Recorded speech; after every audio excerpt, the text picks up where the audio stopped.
Hey, Miles. Hey, Miles. Whoa, whoa. Whoa.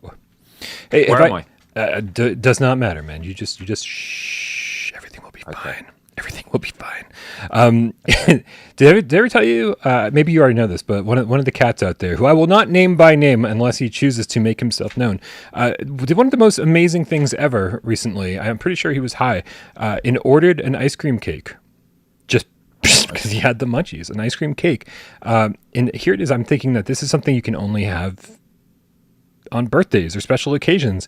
I was like, oh man, I've just never thought of ordering an ice cream cake for myself because I've got the munchies. Like, that's brilliant, man. Is it just me? Like, I think dedication. I think that's brilliant. It's the ultimate munchie food, and you only have it on somebody's birthday, usually. I would say, how dare he? All right, guys. I hope you have a great weekend. Thank you so much for tuning in. All the people who didn't say a goddamn word, we love you just as much. I don't even know what to say, man. I don't know what to do with you. So because I don't know what to do with you, I'm starting the show.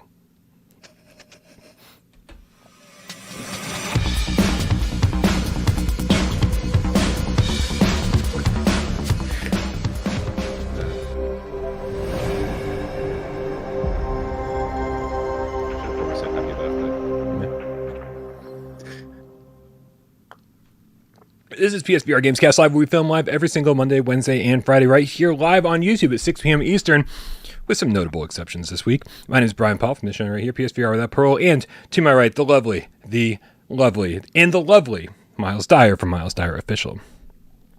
Thank you, Brian. How are we doing, Game Cats? Hope you all had a wonderful week. And despite common assumptions, no, I'm not drunk.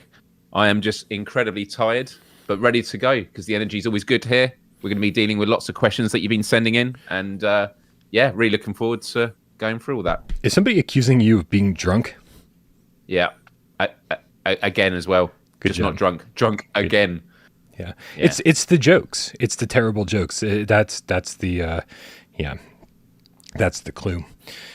Oh man, hey guys, listen, if you haven't already joined our Discord server, make sure you click the link in the description below. It is a place where we all hang out 24/7, usually hanging out in voice chat. If it's been a while since you've been on our Discord, we do have a public voice chat now. A good place to, if you just need to hang out, or if you just need to be heard, it's a good place to be. Also, make sure you subscribe to Miles' channel over at the best URL on the face of the planet, youtube.com/Miles. Fucking so original. Man. I love it. So original. And it'd be amazing if it was actually not my name. It was all one big lie. No, it is my name. It is my name. Yeah. Miles, it's been a little while since I checked in with you. What have you been up to? Been doing anything fun? Been doing anything good on your channel? Been playing any great games, perhaps? I actually set up my PS5 at my desk and live streamed The Last of Us Part 1 for my show on Wednesday. So it was actually a really cool experience. Like, I've just never live streamed gaming like through my actual computer, through my show setup. Learned straight away, okay, that's got needs deinterlacing. Oh, now it needs to be 60 frames per second and all this sort of stuff. But when I got it working, it was really great. And especially for Wednesday, the conversation I'd done on my Instagram during the day was asking people who here has, experienced The Last of Us, and not just like, have you played the game? Maybe you've watched people play it. Maybe you've never heard of it. Or maybe it's just not your thing. And about half the people that tuned in weren't gamers, had never heard of it before. And so to play the remake for the first time, I'd not played it before the live show, and to play the opening of the game without spoiling it for anyone who still hasn't played it. But, the opening chapters, to see the response in the chat of people who were firstly blown away at how good games look these days, but also like, this is like a movie, and I think as common gamers, we often kind of become accustomed to what the platforms can achieve. But for people that aren't gamers and probably do remember it in the days of Super Mario or Sonic the Hedgehog or simple platformers, to actually realize the depth with storytelling in that, it was really cool to see, and I had a good time with it. And I probably will do some more streaming. But as for VR streaming, I'm just waiting for PSVR 2. I can't wait to try out all those broadcast features, and especially with the whole cutting yourself out and with the camera and stuff. We talk about it again and again, the frustrations that come with, trying to broadcast on PSVR. It's not really selling the experience that we're having there in the headset, is it? Yeah, I mean, and that goes pretty much every single way that I've seen VR promoted, whether it just be you're seeing the social screen or whether it be, you're actually seeing a person in front of a green screen on there, so you can see what they're doing while they're playing. And of course, then there's mixed reality where you see the person inside the game in the trailer. I don't think any of it's been really successful at kind of conveying what it feels like to be in VR. So I don't. And we hope that they're really going to lean into it, because there's been a lot of news stories the last couple of weeks. Obviously for very important reasons, we missed last Friday's show. But the 2 million that are going to be manufactured, and I've been seeing the conversations you've had with Wes and AJ about it. It really does show that Sony is, has ambition. They are really going for it, and it just reaffirms my expectations that I think we've got some really. I feel like we have a system seller game title still to be announced. I think one of these massive IPs. I just feel that we've got one of them just around the corner, and I'm not just talking about Half-Life Alyx, which we reckon is going to come across. I think there's going to be some new VR IP that is just going to blow everyone's minds. I'm willing to also say I could be totally wrong and disappointed, but I just have a sense of it. Like, to do a 2 million order when, what was it? It was they didn't sell 1 million for 8 months, was it, or something like that? Or I can't remember. The stat was that, compared to the PSVR. Oh, right. And of course, we're in a completely different era now where VR has become closer to mainstream, I'd say. It's still not mainstream, but, when PSVR came out, it was still untested. And you could argue it's still untested now, but there's a much bigger pool of people that are going to be willing to jump in straight away. But I find that exciting. You can look at the rhetoric of companies all you want when it comes to marketing and we believe in the platforms, but when you actually look at what they're putting money behind, like what they're actually manufacturing, that's something tangible. That is, we have calculated this and we think we can sell 2 million, and that'd be amazing. 2 million headsets sold at launch. That's a big pool of people ready to play some hopefully good first party multiplayer VR titles from the get-go. Yeah, 2 million at launch I think is amazing, and especially since I'm pretty confident that they're going to sell through all 2 million within the first month or so. I can't imagine. I don't think it's going to be hard to get one personally, but I do think that they're going to sell pretty quickly. And so what I hope really for Sony and for of course for all the PSVR fans out there, because of course people go, well, who cares about sales? Well, everybody should care about sales, because that means that your platform is successful and that developers will make games for it, right? And that's why you should care about sales. That's the only reason to care about sales, honestly, as far as the consumer is concerned. We don't have any kind of stake in Sony, and we're not making any money off of Sony's sales, but for developers to recognize, being like, oh man, this is selling as fast or faster than other VR headsets out there, and it's really showing that VR is taking off, and now we're going to commit to being making our game, our AAA flat screen game, a hybrid game, or we're going to take this big risk and build something from the ground up for VR to kind of experiment with this new medium. You should definitely care about that, and I think it would be awesome for Sony to be able to say, hey man, the lifetime sales of PSVR 1 were 6 million units. So they barely cracked 6 million over the course of 6 years, and it would be amazing for them to be able to say, we sold that in our first year. Right, exactly. Yeah, exactly. Yeah, that comparison would be phenomenal, and I just find it really, really exciting. The other thing I wanted to talk about before we get on with the other stuff is, and I was really jealous when you and AJ were talking about it on Monday, although it was a great discussion. It was about Startenders, because obviously you'd been playing it to review. I fortunately had a copy that I got to play with as well. And I know you've covered a lot on Monday about your thoughts on it, but just to give some of mine, I absolutely had a blast with it. The things about the fidelity and the blurriness and the collision. The one thing you mentioned, which was the top of my wish list, was when you're holding glasses in that game, you just wish it clicked in. when you were using the pumps and stuff, because the amount of times you'd leave a drink running and you come back and it's like not even filling the glass up because it's just a bit off, was very, very frustrating. But the perspective of yours I was most interested in was the fact that I've not played many of these types of games in VR. So I enjoyed it because it was kind of a new experience for me. But for you, compared to other games of this genre, do you think it's one of the best, or do you think there are other games that have done it better? I mean, that's a loaded question. I don't think it's. I like what they've done. I will say that. I think what some of the messaging got lost when AJ and I talked about this, because there were so many faults that kind of bummed me out. But I was still having fun. I loved using the flare and being able to pour from a distance and tossing bottles, and the customers like actually reacting to it and giving me more time to make the drink and giving me bigger tips because of it. I think that a lot of that stuff is a lot of fun. However, like, I don't know how this genre became a thing.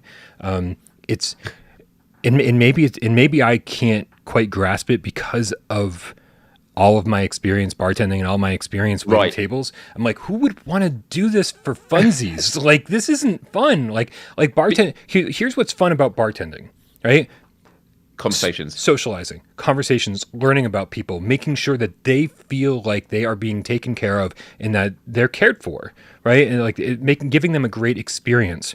What isn't a great experience in bartending is when you're fucking weeded and or when you're waiting tables and you're running around and like you're sweating and you don't have time to do the thing that makes waiting tables, and you don't have time to do the thing that makes bartending great, right? Because at no point in Startenders do I feel like I'm giving this customer the service that they deserve, right? Here's your fucking drink the way you ordered it fast, but like none of the actual good stuff about bartending. So I don't know why people enjoy these games that are just super stressful. But I guess maybe if you've never bartended or maybe you've never waited tables, then you don't like that element of it isn't as pronounced when you're playing the game. That's all I can assume. As far as the other games in this genre, like Dead Hungry, I'm Hungry. I mean, Job Sim to a certain degree. Obviously, there's the food service level, and God, I'm trying to think of what the other ones are. There's all the Counterfight 1, 2, and 3, and probably VR the Diner Duo are the ones that come to mind immediately. I like what it does between levels better than all those other games, because it allows you to, you've got a mission. You're not just trying to make it as far as you can, That's it. Right? You've got a mission and you are able to, you're trying to escape. And so you're trying to buy these things, kind of like, a little bit of multitasking, a little bit of money management, where you're trying to, make sure that you're buying better things for your bar, but in order to improve your what's the word I'm trying to think of here? So you can expedite and make drinks faster. Like, so you can, expeditious. Is that a word? It is. Yeah. But then of course, it is building up your drinks vocabulary, isn't it? Like, yeah. But then you've also got this whole other element where you're trying to escape and you're like secretly building like this escape mechanism. And so I efficiency. Thank you, Nick. That's the word I was looking for. This is why we keep Nick around. He's like the brain I don't have. And so I like that stuff, but I'll tell you, man, they still didn't really succeed with it as far as I was concerned, because you had to build everything that you bought. Like, you were just buying the blueprints. You weren't buying the item, and building that stuff was boring. It's like, just take the stuff from over here, put it over here, and weld. I'm like, this is not fun. And so for every plus, there's a minus. And I'll come halfway with you on that. I enjoyed it for the first half of the game, and then I was like, if there was some kind of increase in difficulty, like there were other things other than just welding, then yeah. I think there's definitely a lot of elements of the game that could have been built up. Like, when you go to different bars, it was like, oh, it's just cosmetic. And actually, I preferred the first bar out of all of them, because I loved it that when you served the drinks, the aliens would go to their tables and they'd be drinking the drinks that you've made them. I thought that was really, really cool. I wrote a few things down in response to what you said. You got me thinking about a lot. But because you said you worked in a bar. I've never worked in a bar. The thought of it has always made me anxious, because the idea of trying to hear people's drink orders over loud music and stuff. So a part of me is like, I'd always love to know what it's like to work in a bar. this is me doing it in a safe space. So I enjoyed it for that reason. But then I think about games like, what's the massive like pressure washer simulator that's doing the world by storm at the moment? Somebody was just talking about that in the chat. This is the same feeling they get. So I'm assuming that's what they do for a living. Yeah. Yeah, and so what I found with this was, as I was playing it, I was like, okay, this is incredibly stressful. Why would I enjoy it? And I found that as you started learning the drinks, and by the way, like the brands of the drinks and that, I thought were really cool. Like I was like, yeah, this actually looks like legitimate galactic brands of beer and stuff. But as you get faster and faster, I was like, it is like a state of Zen, but Zen is normally about relaxing, but like you just get into the flow. I guess it's like Tetris when you go really, really fast, you just sort of get into the zone of it and it becomes a bit of a dance. And I really enjoyed it for that. And I found that I only ended up playing it on hard mode because the only difference between the 3 difficulties was easy, you serve 1 person at a time, medium, you serve 2 people at a time, and hard, you serve 3. And I'm like, well, do 3, not only because there's a bit more of a challenge, but you get through the level quicker because no matter what level you do, you just serve 10 people, which I also thought there's a lot of mechanics they could add there. Like once you get to 10, there could be like ring the bell last orders, and then there's like a blitz, and it's like, you know, a bonus of how many you could make in that time. Yeah. I just feel like, and I know the devs say they are looking at end game content and stuff like that. I just feel that it's a really good foundation, and I think that there's a lot more scope for what they can do. And there was also weird stuff like, I swear the robot tells you early on that when he brings you to the shop that you can get like cosmetic gloves. Mm-hmm. And then you can't, there's no cosmetic gloves. So I didn't know if that was kind of a joke. But one of my favorite features, Brian, in it is you can create your own custom drink. You can then name it. And then in the game, they actually order it. So I made this ridiculously ambitious one. And then I'd be on a really tough level and like just about to perfect it. And then they ordered the drink that I made. And I thought, I'm an idiot. It was like the toughest drink to make. And I thought that was a really fun feature as well. But I would love there to be more multiplayer components. They have this thing where you do like the daily shift of the day. And straight away, it made me think of Returnal, which might sound like a completely mental comparison. But Returnal has these daily missions where you do a mission and then you get put on a scoreboard with other people. And then every day you're encouraged to do it again and again. I would love it if a part of the end game was you were in a bar and I would see Brian at his bar, the other side of the room. And like we're now competing in real time to see who can get the best score and maybe, you know, interrupt each other's flow. Like I could throw a glass at you that hits your glass and screws it up and stuff like that. So, yeah, again, I think that there's a lot I love about it. I had an absolute blast with it and was the first in the world to get the Platinum Trophy, I just want to say. I just feel like it's a good baseline to add lots of extra features because I enjoy the mechanics. I enjoy the drinks and stuff like that. But Sirens on my end. And the other thing it reminded me of, again, about that kind of like the multiplayer component, I was like, this is exactly what I wanted Zenith to have in terms of their cooking and that. Like, if they had it this detailed, I think it'd be great. Like, you were talking about the social element in working in a bar. Well, in Zenith, they have a bar, don't they? But it's just a social space that you can't do anything. If they had that in Zenith where you could run a bar, wicked. I'm all over that. Are you, Brian? Would you work in that bar? No, I don't want to work. I don't want to work in a bar, man, for fun. I work in a bar to make money, and I work in a bar to pay my bills. I don't work in a bar to relieve stress or to have fun or play video games. But I do. If I tip you some noodles, I make some noodles in the cooking in Zenith, and then give you that, or maybe a sword. Yeah, or no. Okay. I have zero desire to do any of this. It is funny that you're just like, if this entire game was a very small part of a much larger game, it would be amazing. And I agree with you. It would. Like, yeah, I would love a game like Zenith to have, you know, every time you're making drinks and making food, whatever, have it be the depth of this game.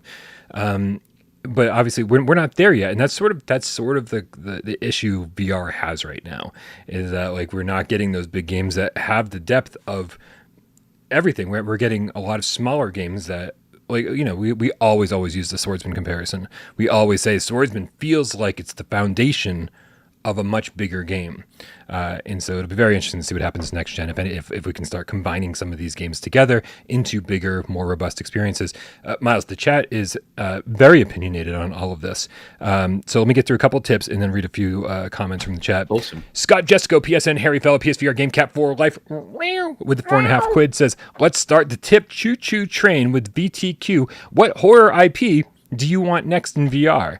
Well, I'll watch this in 8 hours when I get back from work. Hashtag donate to Dave if you can. Yeah, don't forget about the Dave's funeral memorial GoFundMe page. Listen, we're gonna tackle that question in a little bit because we got a lot of viewer takeover questions. So we're just gonna kind of wrap that into the other ones. Thank you, Scott. Just go fast forward to see your question later on in the show. Ryan, let's go sports team. Nope, that's not it. We're gonna get to Ryan's question later. Where is the other? I missed a tip, man. I missed a tip, and I didn't copy and paste it. I will get it. One was about I got it. New grandfather. What we got? Kill Artist 1, the Dreamweaver game. Cat Ryan with the $5 tip says, I just became a grandpa about 45 minutes ago. It's been about 15 minutes, so now it's been an hour. A little girl. Is it Ellie Mae? Is that how you pronounce that? I'd say Ellie Mae. Headed back home to Kentucky. Congratulations, Kill Artist. That is fucking phenomenal. Yeah. The Game Cat family just got a little bit bigger. That's so true. Right? I think that's all. You don't sell on the store PSVR without Parole baby gear. We don't sell baby gear. You're right. We probably should. Although it would probably be defective and end up getting sued or something. Let's see here. Where? Oh, here we go. Here we go. Old Darth in the chat said, personally, I think these kind of games, Startenders, give VR games a bad name. Do they? You think? I feel like there are indie games on every single platform, VR, non-VR, whatever you want, and there are definitely games like this. You've got Overcooked and whatever on all sorts of platforms. So I don't know if it gives it a bad name. It's just when these games are allowed to thrive, which is a good thing, but without getting the additional AAA games to balance everything out. I think when you look at a VR platform and you say it's all indie games, it's all these small experiences, I think that's what gives VR a bad name. The fact that we're not getting a good mix of single A, AAA, triple I, as Dan says, in indie games. Look, I'm not going to make any apologies. I enjoyed this game way more than I expected, and I actually contacted the devs afterwards with a massive list of improvements. Some of them were like bugs, some of them were like nice to haves and issues, and then some things were some of the crazy ideas I mentioned earlier. And they're a small team, like a handful of people that have made this game, and very small. I looked at the credits. Yeah, it's crazy small team. Yeah. Like I think their core team is like 4 people. Yeah. And they said that they've got a lot of updates coming. So I'm like, no, keep supporting them. So yeah, look, in terms of my recommendation to people, I mean, it's what, $15 on the store? Yep. I think that's a bargain for what it is. But if you look at the trailer and you go, this is definitely not my type of game, then yeah, don't get it. For me, I was like, this could be. It's kind of interesting. And I know when it was first advertised, I was like, I don't think I'd enjoy this. And it was kind of like the world building, and kind of, it's not just you're doing those levels, as you say. Like the fact that the mission is to stop working at a bar, I think is awesome. And it has a finish. It has an ending that you can strive for, or you can stick around and do more. I definitely think that the there needs to be more progression in terms of the game difficulty and like the number of levels. And, you know, we were saying on like level 13, is it, that you then just choose where you want to. Yeah. You want to serve. They stopped designing custom levels after 13. It's just on you to keep playing as much as you want. Correct. So there's all those things. So I think this could build and keep being great. And so, like, just from a perspective of like an indie developer, I'm just like, yeah, this is a game that should definitely be supported if you think it's the kind that you're into. But I say that also knowing there's a massive PSVR 2 shadow above our head. Like the next generation of high quality games is just around the horizon, and yeah, I'm excited for that. Yeah. But yeah, no, I really enjoyed it. And would I go back to it? Yeah, if they added some stuff. But if I had friends come over, and this is another thing I rate for games, if I had friends come over who were new to VR, or not played it before, or just like playing VR when they're over, this is a game that I would put on. Like seeing people doing that, it's a game that anyone can jump into because it is. Yeah, you're at a bar. You got to work it out for yourself, and yeah, it's interesting. Yeah, I don't know. I think I might have exhausted my thoughts on this at this point. Let's just real quick here. I know that a few people that disagreed with me. Time to PlayStation VR. GC said, Brian, you've played too many games. LOL. I enjoyed the building. So I will say one of my problems was that I didn't ever need to upgrade anything. Right? I was using the original equipment for like the first 10 levels, and because I was even like, the cleaner. Oh, dude. So here. Okay. Welcome, bartending 101.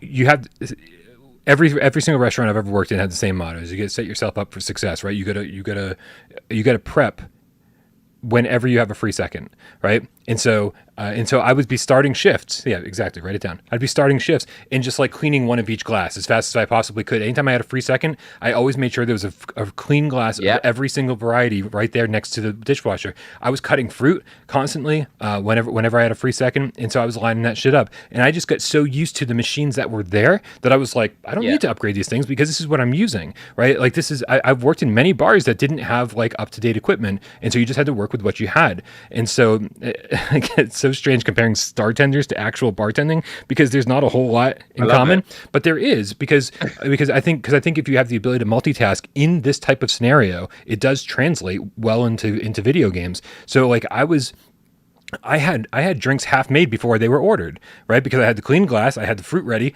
and that's like half the work right there. Then you just fucking throw in a couple of ingredients and then garnish and put it right there in front of them, and you're good to go. And so finally I was like, okay, well, I'm reviewing this game. 10 levels in, I should buy some better equipment. And so what happened was I bought the better glass washer, and I was like, oh, I've got enough money to buy the even better glass washer. So I bought both of them at the same time. I was like, oh, I've got a better fruit cutter. And then I bought two of those at once. I've got one of these things. I can buy two of those at once. And so here I am suddenly building like 12 machines at once. Right. Once, yeah. I wasn't buying one between each level. I just, because of the way that I played the game, I had to build 12 machines, and I just sat there going, I don't know if this would be fun once. It's definitely not fun 12 times. Like this is I think that's why at the halfway point I stopped enjoying it, because I was then doing the bulk buying, and it's pretty one note at that point. The thing about the glass, it was actually one of the bits of feedback I gave him with the scrubber.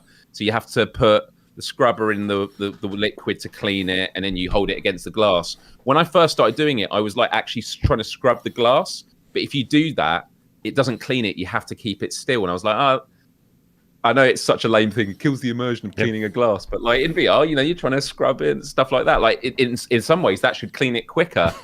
But yeah, in terms of like upgrading the items, I just kept buying the equipment. Like you can buy more ingredients, and I don't know if it articulates this in the game, but I didn't understand at first why would you buy more ingredients? Because if you don't buy the new ingredients, you're only going to be asked for drinks with the limited range that you have already, which is easier. Dude, you're speaking my language right now. This is absolutely a flaw in the game where you like, why would you buy more stuff and make your game more difficult? In fact, I didn't buy the extra ingredients until after I'd already bought everything I needed to. So the game really should have required you to do these things, to make your own custom drink. They should have required you at some point to buy these extra ingredients. They should have required you. And I think that would have kind of forced everybody to see more of their game in their first playthrough. It should be that like in each of the bars that they had, like each one had a different drinks requirement. So like when you go to bar number 2, they will request drinks with ingredients that you might not have got, because you could still sell the drinks, but they'll give you less of a tip and stuff like that. And you're like, oh, I have to go and get it now. I think the difference it does make is if you have more expensive ingredients, you do get paid more. But yeah, same with you. Like at the end, I just bought all the ingredients, and so it was fun to like make drinks with them. Like there's the like the black hole thing where you got to cut it with the slicer, and then you've got to blend it. But once you've cut it, the gravity brings everything on the desk together. So you're like, damn it, it's just made a mess of everything. But at that point, I was like, well, I don't really need to use this now anyway. So yeah, I'm with you on that. Miles, is there any chance at this point you'd like to start the show? Because none of this is on the run of show. I hope everyone's in for a long ride tonight. At one point, Nick Mulo in the chat said, I think you guys are going to have to change the thumbnail to the video because we haven't addressed anything that we were supposed to talk about yet. You ready to do this? Yeah. All right, man. Well, let's get over to Game Rant for this article. You may have noticed in the thumbnail it does say that PSVR will adjust to your needs or something along those lines. And that comes from a Game Rant article that our good friend and moderator Rypop found earlier today. With the headline, PSVR 2 will study and make adjustments for the physical capabilities of players. Miles, we talk a lot on this show about accessibility, I guess. And there's been so many moves forward for accessibility when it comes to flat screen games. But I think accessibility in VR is so much harder, especially when we're starting to get to the point where we're going to ditch the DualShock 4 and potentially the DualSense. We're going to be playing a lot of games with full motion controls. So I think accessibility becomes harder because of just the inherent nature of the physical activities involved in VR games. But because of that, because it's harder to make things accessible, I think that means that it's a more important topic than ever. Agreed completely. And I've always been impressed with a lot of Sony's first-party studios with their efforts to add accessibility features, whether it's Guerrilla Games with Horizon Forbidden West, Naughty Dog had done it with The Last of Us Part 2, and then obviously with Part 1, God of War. And some of the accessibility features, there was a bit of a conversation about, this just makes the game easy. So like one of them is it makes enemies a red outline and allies are blue. So when you're in the dark, you can just see them there. And people are like, oh, but that just makes the game easy to play. It's like, yeah, but it's not for you. Like it really made people have to think about, why do you play a game? You play it for enjoyment. Yeah. If you want to play it at a certain difficulty, then you should play it. If you need that assistance, then we should include those people in the mix. And exactly as you say, when it comes to virtual reality, there's a physicality to it, unlike what you would have on a regular flat screen game. And the fact that accessibility, I think in the article that was pulled up, it talks about how it's become this kind of buzzword. What does it actually mean? And I think that what it actually will mean for VR, I would say I really don't have much of an idea, because before it was even shown with PSVR 2, the idea of eye retina tracking blew my mind when I first had that. Yeah. Foveated rendering, that blew my mind. And then more recently, the Firewall Ultra weapon select on the wheel with the eye retina, all that stuff is just like, well, of course it was always possible when I think about it, but it's amazing to see it. And so to see what kind of creativity they can implement. I mean, one thing I can think about is there's this sense, and I think we heard it in some of the hands-on impressions with Horizon Call of the Mountain. They were saying, like, when I was shooting the bow and arrow, I got a feeling that it was easier to aim because it knows where I'm looking. Mm-hmm. And so there will be assist with maybe when shooting weapons and things like that. Right. But it was also about the immersion of, like, in some of these games, they have like narration telling you what's going on around you. So they could do that in VR, especially with 3D audio. It might be just overlays that just make things more pronounced, items that you're meant to pick up. So, I find that all really, really exciting, and it should be supported. Yeah, I mean, I think you hit on a really good point. Not to delay the article any further, but I'm going to. A lot of the accessibility things and a lot of the things that will make VR better are things that we're not even aware of yet. We don't even know how different people will use this tech. We don't know how many other different, this. We're going to talk about a patent right now that really I don't think anyone would have thought of prior to this. So it's interesting to see Sony kind of leading the charge on this, and of course, they've been leading the charge on the flat screen side of things too. So this shouldn't come as a huge surprise. But also, don't forget that haptics in the headset were initially. implemented. I'm sure they are doing it to increase immersion, but it did seem like the reason they added the haptics in the headset initially was to reduce motion sickness. So it's to get as many people to be able to enjoy these games that they're making as possible.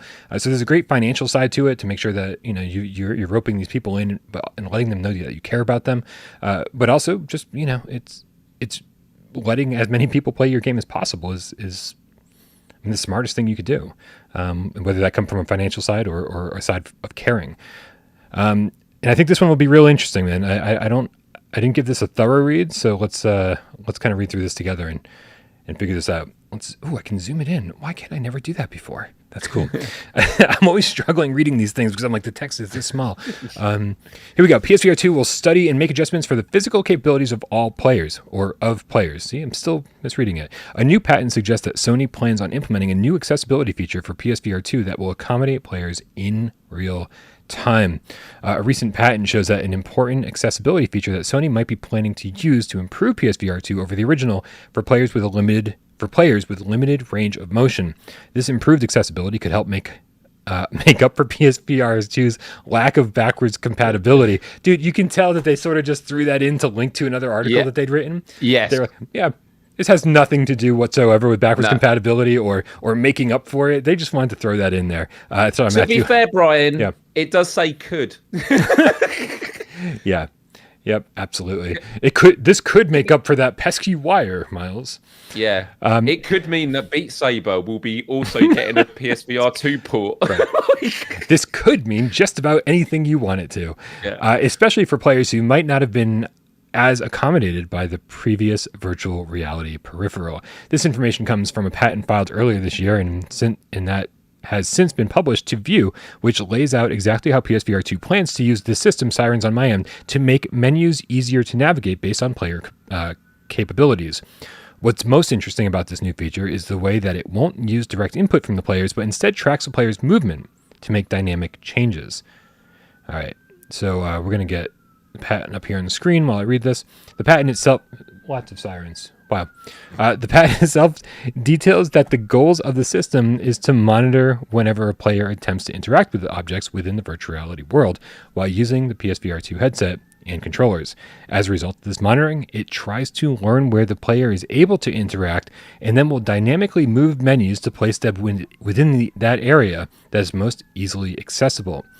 This might not necessarily make specific games more accessible, but it can at least make navigating through the menus of future PSVR 2 titles easier, or more easy, I guess they said. So far, so good, Miles, right? I mean, it seems like a very simple thing. I've certainly dealt with, I've full range of motion as far as I can tell. I can reach out pretty well, and I can touch buttons on menus. Sometimes I have to take an extra step forward, have to reach all the way out. Sometimes they give us pointers to kind of make things accessible, like laser pointers, and just click on that. But sometimes they don't. And so something that we don't think about, just this simple act of pushing buttons when they don't give you laser pointers, this seems to be addressing. They'll move the menu closer to you if they see that you're not reaching out terribly far. Which is kind of interesting. It's going to just make the whole VR design process for everyone better, because what they learn from doing this will actually improve VR experiences and UIs and everything for all players. There's a lot of players that just play seated because of maybe the space they have in their room. So that could play into it as well. So yeah, I think it's really great.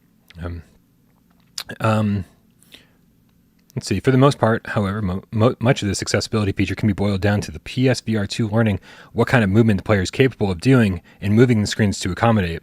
According to some explanations provided with the patent application, this could also go beyond simply changing the menu placement and actually completely reset where the player's central perspective is within the virtual world. This could make the system one of PSVR 2's biggest features, both to those who require the accessibility option, but also for fans who might like more dynamic setting options. I don't think I understand what that's trying to tell us, right? Like if they're trying to reposition us somewhere in the world, I don't quite know. I guess Startenders is a good example of this, right? Like if when you're playing Startenders, almost every single bar or table or desk or whatever has a handle on it, and you can just kind of move that up and down. And this would sort of do that for you more subtly. It's like, oh, this person's having a problem reaching this thing. Like, let's bring that desk up closer to them. Do you think that's what they're talking about? Yeah, I think it is about just like augmenting your movement, so it's like becoming an extension of your intentions. So, we talk about with eye tracking that when you look at a selection of items on a table and you reach for one and you pick up the wrong one, but now with eye tracking, it says, oh, no, you want to go for that one. It knows to pick it up, even if perhaps without that functionality, you would have definitely have been picking up a different item. And so I think it's kind of that philosophy, but extended to like general movements and tracking as well. So yeah, makes sense. Makes sense. Well, that makes sense. The paragraph didn't make sense. It's a very clunky paragraph. This might be a boring conclusion, but let's find out if they have anything more to extract here. Accessibility options can be used as a buzzword, buzzword issue that helps give gaming hardware and software developers a positive appearance to fans. However, for many gaming enthusiasts, accessibility can be the difference between being able to fully engage with a game or leaving it unavailable due to their specific capabilities. In this case, this base system might help to make more PSVR 2 games accessible to all players, especially those who have historically been left behind within the gaming industry. It's literally the same sentence written in 4 different ways. Exactly. But it does drive the point home, though, and I'm happy that it does that because I do think that a lot of people end up getting left out of specific games, and it's because there's such a small non-vocal minority, right? That they just kind of get overlooked, and everybody moves on, and because it's so difficult, I think, for developers, especially small developers, to accommodate for everybody.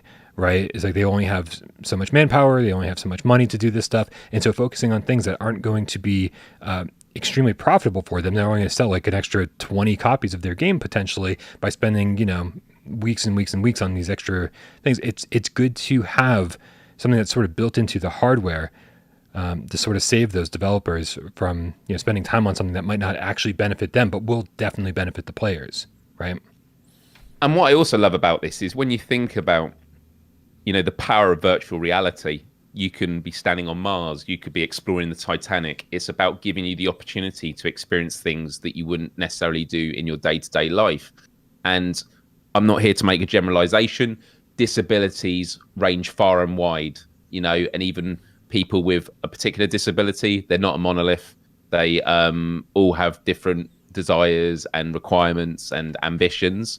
But I do feel like when you consider the type of customer that would really benefit from VR, I do think about people that perhaps aren't mobile, that don't get to go out to particular places and visit, go to, they might like to go to an aquarium, but in VR, they can. And so I think, making efforts to cater for those people, I think is very special for that reason. Agreed. All right, man. You know what? We got a lot of viewer takeover questions to tackle. And I still got a couple more tips to read here, so let's do that real quick. We got Serial Killer, the plain old game cat, $2 tip.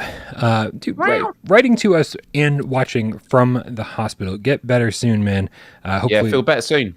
Absolutely. And keep us posted for sure. More sirens on my end. He goes, choo-choo, woo-woo. I think that's a train sound. Nidager, the European Zagargato with the €1, says nothing, but we love you. Sirens, man, fucking crazy tonight. Okay, I gotta remember to keep Scott Jessico's tip here so we can talk about his question right off the bat when we get to the viewer takeover section. And we got Professor Lilith with the $5 tip that says the vote is in. The Sunday multiplayer this week is Werewolves Within. We need at least. I'm in. I can't wait. I've been wanting to play this for so long, and I missed the last time we were doing it on a Sunday, so I'm super happy. Nice. We're going to get Wes into this too because Wes has he not played it? He said he's never played it. Yeah. Well, that's great because I'm going to be terrible because every time I jump into it, it's been so long since I last played it that I forget what the roles are. Yep, me too.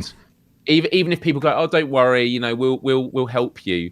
It's not the same, is it, when you're playing with people that really understand it? Well, how can people help you? The point is to not let them know what your real role is, and so to tell people my role is this, you're ruining the game, right? I'll see if that guy is available. Well, the super high guy.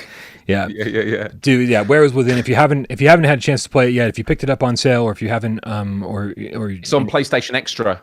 If you have the PlayStation Extra, because it's the Ubisoft collection, because that has Bridge Crew.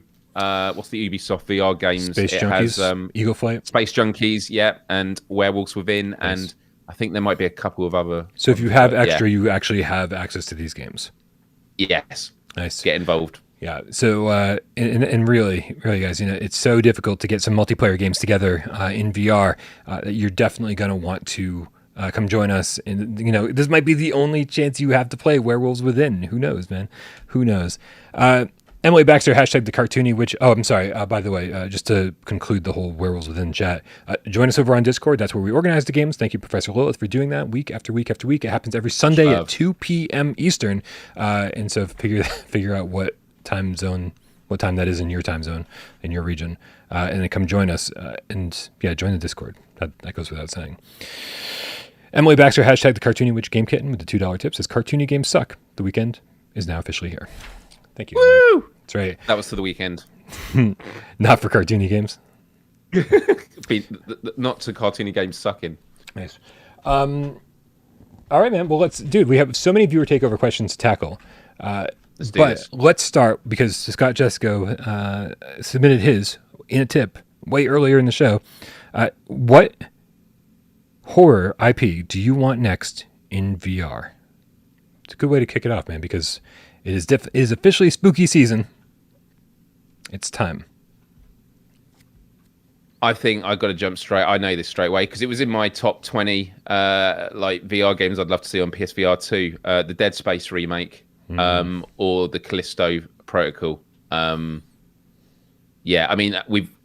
Dead Space remake has been made by Motion. What's the full name of the company? Is it Motion? Which Maybe game? they are just called Sorry. Motion. What game? The Dead Space remake. They made Squadrons. Yeah. I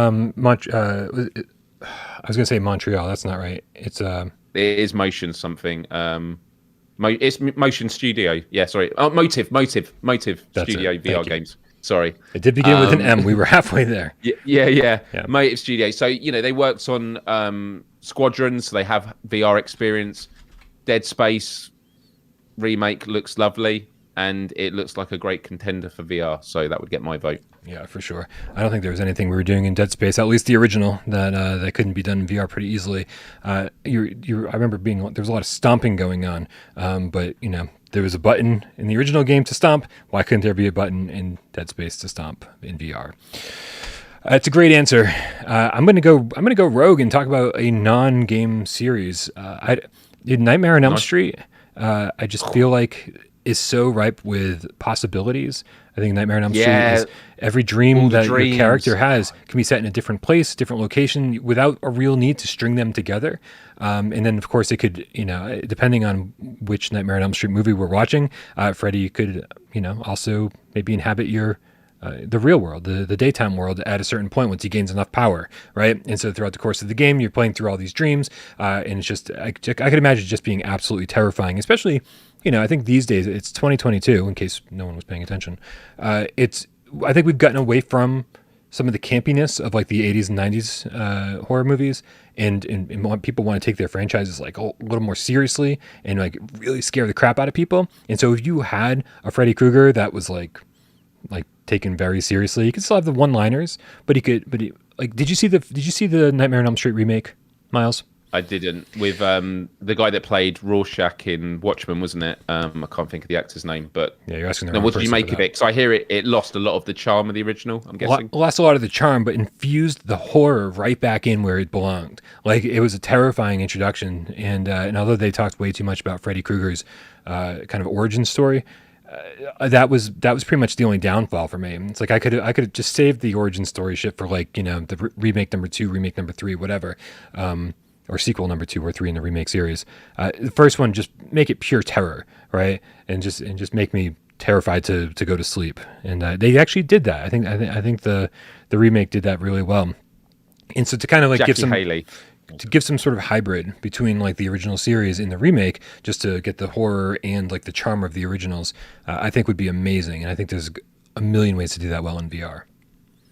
So I'm going to throw two more titles into the mix then, because you got me thinking. One on the gaming front already, and actually one I did want to put on my list, Dead by Daylight. I think we spoke about it before. I'm surprised that's not had a VR version, because you're literally trying to fix a generator, looking over your shoulder while there is in the cornfields, there is someone out there that is another player. That would be amazing. And then the other title, a movie, The Thing, a multiplayer The Thing game, kind of like Among Us, but hardcore gory. Yeah. Where who is the Thing? That would be amazing. Yeah. Yeah. I could see that. I could absolutely see that, because yeah, to actually have like a co-op adventure where like the whole time that you're gonna have to kill these fuckers at some point because you are the Thing. That would be pretty cool, man. Because a lot of these games are quite short, like whether it's Wolf Among Us or just Among Us, Werewolves Within. But to have a game that's maybe a bit more of a long form game, that there's different stages, so you actually do. It's not just, oh, I'll just say it was them, and then if I get kicked out, then that's it. I'll just go into another match. If there's actually a bit of investment, like it's a 30-minute, 1-hour game where you're actually having conversations with people, like maybe there's a dinner table scene where you're eating and stuff like that. Like you're actually in a living quarters. I think that would be really cool. You want to do boring stuff in VR? Listen. Enough of the action. Working on a bar. Yeah, working at a bar, cleaning glasses and stuff. That'd be cool. Yeah, you don't get paid or anything, but just No, why haven't they done that in VR yet? I do think that there's definitely some merit to that. They could make the mundane stuff very interesting by including those, having other people, their mission, like getting separated from the other cast of the co-op players, and then reintroducing them and having to interact with them and not knowing what happened. Yeah, in their absence. That does give a little bit of an Among Us vibe to it. I like that. Good question. Among Us VR delayed to 2023 on PSVR 2. Prentice Summer Scale. How could it be delayed? PSVR 2 is not out this year. Yeah, that's definitely a thing. I wouldn't say delayed. That's just when it's coming out. All right, man. Let's move on to some more of these questions. Ryan, Let's Go Sports Team over on our Discord says #Takeover. Do you think mod support on games like Bone Lab and Contractors will be much more limited on their PSVR 2 versions? I'm thinking about how PSVR version of Skyrim had much more limited mod support than the Xbox version. Advanced scripts or external assets weren't allowed. Also wondering how this stance by Sony affects the chances of games like Neo's or VR Chat coming to PSVR 2. This is deep, man. Great question. This is deep. And straight away, my thoughts go to how the landscape has changed with crossplay. Sony was dragged, although they wouldn't admit it, kicking and screaming by Fortnite and other games that were like, no, we have a massive audience. We want we want people on different platforms to play with each other. Mm-hmm. Sony then did this whole, I don't know if you've covered it on the show before, but they have this metric around, on Fortnite, the currency is V-Bucks. So it's like if you bought V-Bucks on PlayStation but then spent them on Xbox, Sony would have to be reimbursed a certain percentage, and like depending on how much time you spend on platforms. Sony has just done these deals where they just want to make sure that they're getting as much money. Okay, we'll give you crossplay, but we're going to charge you for how much you use the platform, etc. And the reason I bring this up is I think that could be maybe the next stage of questioning around gaming. Is it actually going to be a question of whether they allow this to happen? Yeah. So the thing, I mean, if you've been watching this channel a long time, the first thing is a lot of shit about me, right? And one of the things I just don't care about is mods. I just don't care. I mean, for anybody who is interested in mods, more power to you. That's great. You can extend the life of a game that you've been playing, ad infinitum. Like, but not for me. I don't care. I want to play the game. I want to experience everything it has to offer, beat the game, and then move on to something else. That's generally just how I feel about games. But we have seen examples of essentially what they call whitelisting, right? Where mods happen over on the PC side of things, and then and then the popular ones get sort of approved by the publisher and developer, and then integrated into the game officially, and then become part of a patch over on PlayStation. Which is kind of an interesting workaround, I guess. It sort of gives a little taste of what's happening over on the PC side of things, and you still get to play it on the console of your choice. But it's also not a full. It's also not a full. You don't get the full mod experience. I really think that if you want the full mod experience when it comes to this kind of stuff, you just have to be a PC gamer. Like, that's just the beginning and end of it. And that's why Bethesda released the Doom map creator on Doom 2016. It's why we have games like Dreams.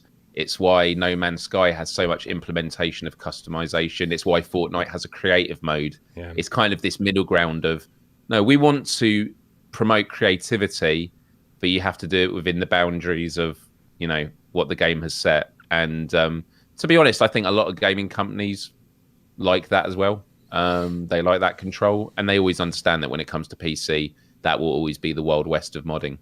And that's it. So yeah, I can't see it budging a huge amount. The big frustration for me is when I've wanted to do mixed reality in Beat Saber, I would love to just have the menu there. I would also love that people on the stream could type in a code and it instantly allows me to download that track that I want to play. Yeah. And, so much stuff that I'd love to do. Like Beat Saber, I would spend way more time on it if I could be able to play games other than the paid DLC. But the truth is, if I want to do that, I'm going to have to get a Quest. Mad Max, the gaming channel, $2 tip says, "Don't like mods, Brian? You didn't have a Game Genie?" Nope. I did not. I did not have a Game Genie. I didn't have a Pro Action Replay. That was it. Pro Action Replay is what I had. So that was the cartridge and you used to create your own cheat codes on it, wasn't it? Yeah. And there were books you could get, and yeah, because it was like you had to. I felt like I was a bit of a game dev. You weren't really, but it was like you'd play a game in Doom, and you would say like record the value, and then you take some damage, and you go, the value's gone down. You then heal yourself and you go, the value's gone up, and it would narrow down what you're talking about. And so eventually you go, oh, you're talking about health. You could say, yeah, now keep that frozen, and then your health would never go down. And as a kid, that was like, it felt like magic. Yeah, I mean, I think every so often, there was like the Konami code and a few other things that you could just put in without Game Genies or any other external device. And certainly I used some of those codes. But even then, like I've always just wanted to play the game that they made for us. I was like, when I put in a cheat code, I felt like a cheater, and I don't like that feeling. Like, I want to play the game. This is why I don't even rename my characters in like Final Fantasy or any other RPG. Oh my god! Because when we talk about, I want to play the game with the characters' names that were given to me, and so that way, Miles, when we talk about the game later, we're all talking about the same character. I'm like, dude, it's my biggest regret. Final Fantasy VII, as a kid, 11-year-old me, I renamed all the characters, and for my entire life, until it was just people would be talking about it, and I was like, oh, was it? What character was that? Like Vincent, I called Slayer. Cloud was called Blade. Barrett was called Sergeant Briggs. I don't know what the hell was going on. It was like the most confusing conversations with people. I had no idea what people were talking about. Yeah. And I understand that this just makes me a different type of gamer than everybody, right? I think most people... you're totally right though. I shouldn't have done it. I should have stayed with the brilliant names that the developers would have probably put some thought into. Yeah, I mean, again, I'm just everybody's different. Some people just want to get the absolute most bang for their buck, and I just want to play everything. Tiff was Rachel in Final Fantasy VII for me as a kid. Oh man, it's so embarrassing. Oh my goodness. All right, dude, let's move on. We get Texatron, the boopable game cat. Boop. with the $3 tip. Says, you guys, oh, I'm sorry, there's a heart there. Love you guys. Want Subnautica or Fatal Frame in VR? Hell yeah, man. Fatal Frame games. I've loved Fatal Frame games. I've played. I haven't finished the Switch one yet. I started it, but I absolutely love the original 3, and that is very frequently when somebody says, "What games do you want in VR?" I think about just how cool it would be to be walking around those places in Fatal Frame and be able to just put the camera to your face and then suddenly see a ghost and take a picture and use that as ammunition. I mean, it just sounds absolutely perfect to me, and possibly the best way you could experience Fatal Frame. I feel like those games should have been first person to begin with, honestly. What's the horror game where you go into an asylum with the camera? Outlast, yeah. Was there? I assume there was a VR mod for that for PC. I'm sure there was. Yeah. But that would be incredible. It already making me think of other horror games that were obvious that I didn't mention. The Forest, I keep banging on about. It was on my list. One that was mentioned in the comments by a few people on that video was Subnautica. Yeah, and actually, Stranded Deep. Stranded Deep in VR, I would love. It's cool. It's got multiplayer now, and without wanting to spoil too much, but basically, the end game is you have to hunt these big beasts in the ocean, and you literally have to sail in the middle of nowhere and then go in the water. And like one of them is a megalodon, and just to do that in VR, even on a flat screen, you just want to keep your feet on that raft. You don't want to go in there. So to do that in VR would be very traumatic, and I would enjoy it. Yeah, man. I mean, I think we've done entire episodes just ranting about all the flat screen games we want in VR, and we could certainly do that for hours today too. So instead of doing that, let's do our best to move on. Serial Killer, Dream Warrior. Right. Once PSVR 2 is released and doing well in sales, reviews, etc., do you think Sony will tell us when they originally planned for the headset to be released if we asked? I'm sure the PR answer will be it released exactly when we wanted it to, but we all know that's not true. It regardless of what happens with the sales, if it comes out, it's going to be via a leak. It's going to be what? Sony. I said if we ever find that out, it's irrespective of how well it sells. It will just be because it's leaked. Them selling it well is not going to make them say, "Oh yeah, by the way, we were actually going to do it." Sooner or later, I don't know, or maybe I could see Jim Ryan there and doing one of his Wired magazine things of it was a different time, and yeah, back then we did move it a little bit, but I really don't think so, because so much of the world we live in now is strategizing release dates for state of plays or showcases or hardware launches, because that's the world we live in now. Because we're in very volatile times, so I don't think Sony would have any inclination to give any sense of how what their thought process has been for previous releases. True, yeah. Sony has sort of become Fort Knox as it is. They really, shockingly, there's not a lot of leaks out of Sony first party. I mean, there are some. Don't get me wrong. We saw a lot of Last of Us leaks. We got the State of Play leaked ahead of time. But for the most part, like there's a lot of secrets over at Sony right now. And I know a couple that I'm just absolutely shocked no one has said out loud. I'm like, if I know some of this shit, like then people with way more subscribers must also know some of this shit. And it's just absolutely shocking to me. Every day I just wake up and go, wow, that shit hasn't been revealed yet. That's crazy. But Sony's been really, really impressive when it comes to not having some of these secrets spilled. And so there's a lot of good stuff in the works.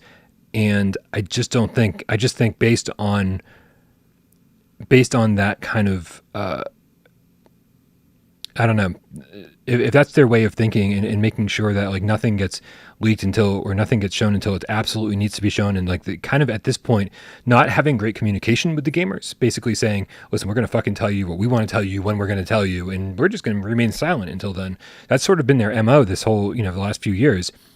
I feel like that will also extend to post-launch where it's like, nope, this is not information you need to know. So we're not going to share that.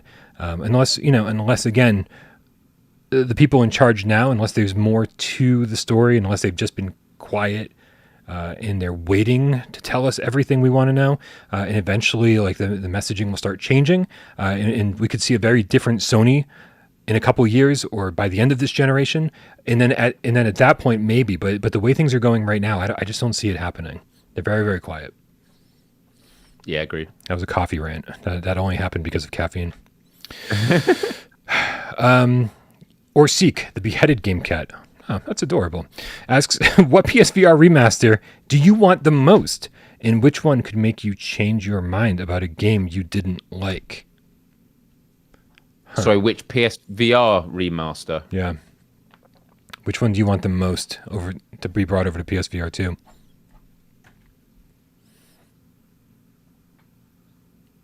You go first. Oh, okay. Unless I blurt something out now. Yeah, I mean, don't know. mid-sentence, if you could. Because they want us to go with one that we were disappointed with on PSVR. It seems like two questions. Yeah. Right? First question is, what remaster do you want the most? And which remaster could make you change your mind about a game that you didn't like? Yeah. I'll take the first part I'm first. glad they said that you didn't like. I like the idea that could change your mind, that it was one that you loved, it gets remastered, you go, no, actually, I hate this. Yeah. I get the most obvious answers for both of them.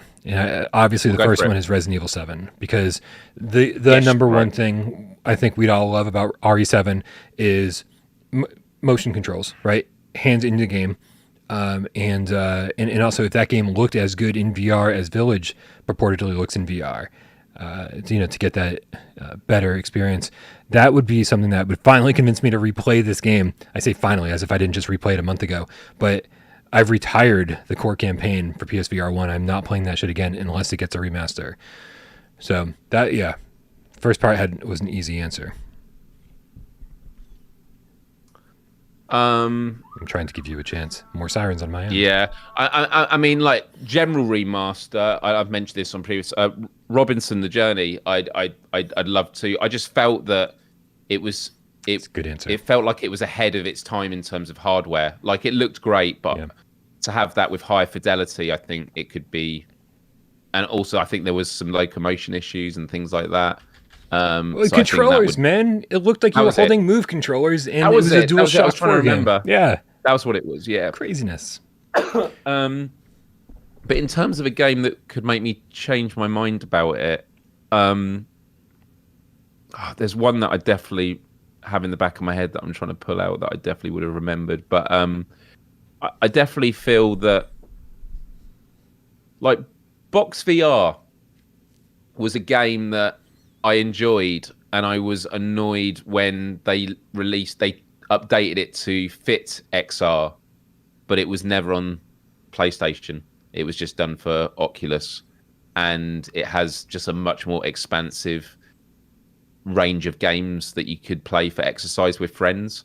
And when I think about it, like when I say change my mind, like I did enjoy Box VR, but I had tracking issues, which for getting those huge combos for like the trophies and stuff I was chasing, it was always annoying when you'd get like 30 minutes into a song and then it would just like, why did that not count? Yeah. And it might have been that I missed it, but most of the time it's like you didn't get a real sense of it. And so also there's not a lot of fitness VR games. And I'm talking about games that are like Beat Saber. Yeah, you get fit playing it, but I'm talking about games that are specifically a fitness tool.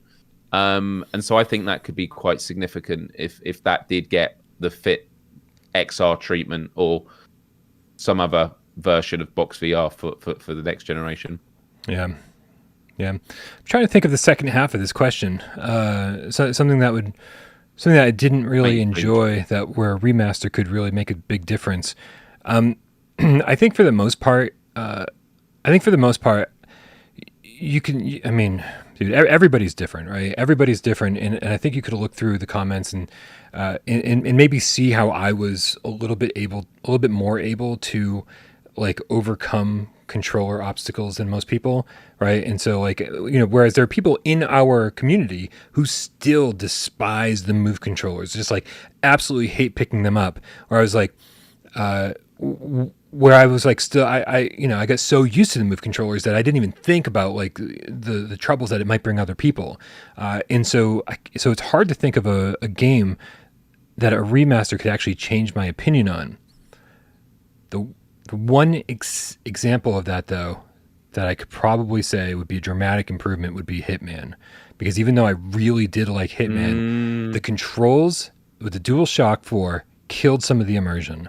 And I think, so even though it's not a game that I disliked, it's a game that I would love infinitely more if that strangle wire, I could actually use two hands for that. If when climbing, I could just do things naturally. If they could actually implement true sense control support, then I think that game would be leaps and bounds better than the original PSVR 1 version. Yeah, that's a really great choice, and I see that actually theme between the two games that you chose. It is about how do you expand the way that you control. There was another game that came to mind just now, like a quick one, but no, it's gone.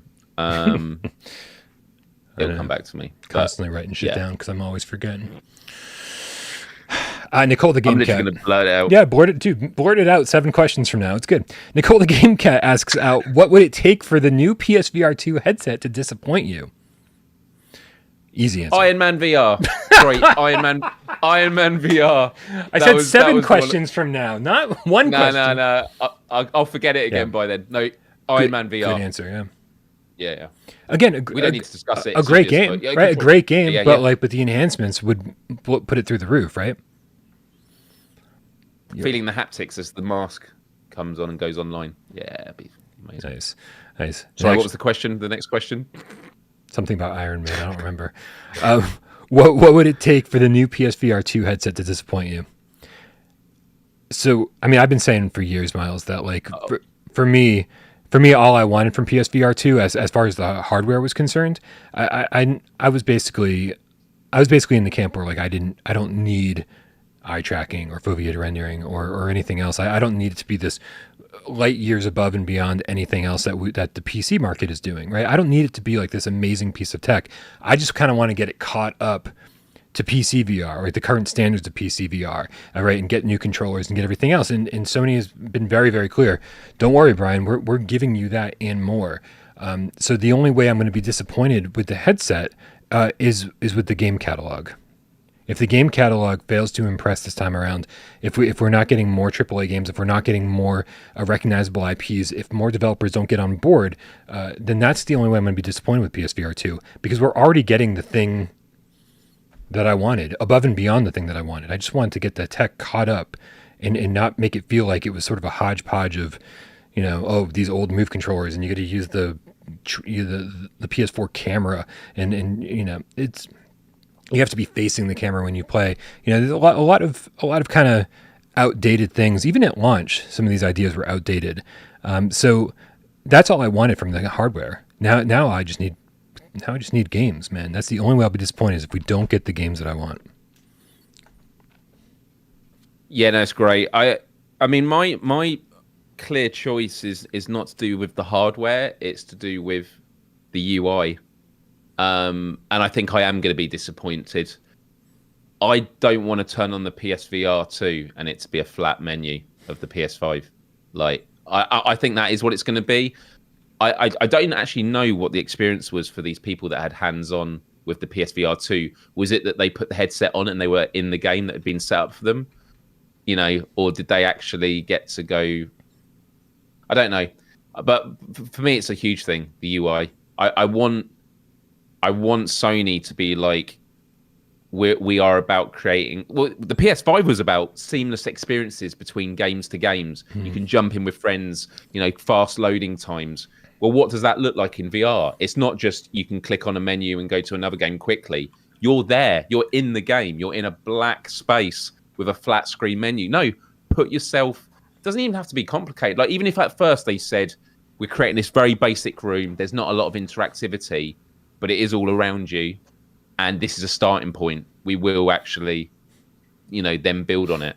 What if that empty room had a big TV screen and a DualSense controller that you had to go walk up to, with your Sense controllers. You pick it up with your Sense controllers, and then you're then navigating the PlayStation 5 home screen in VR.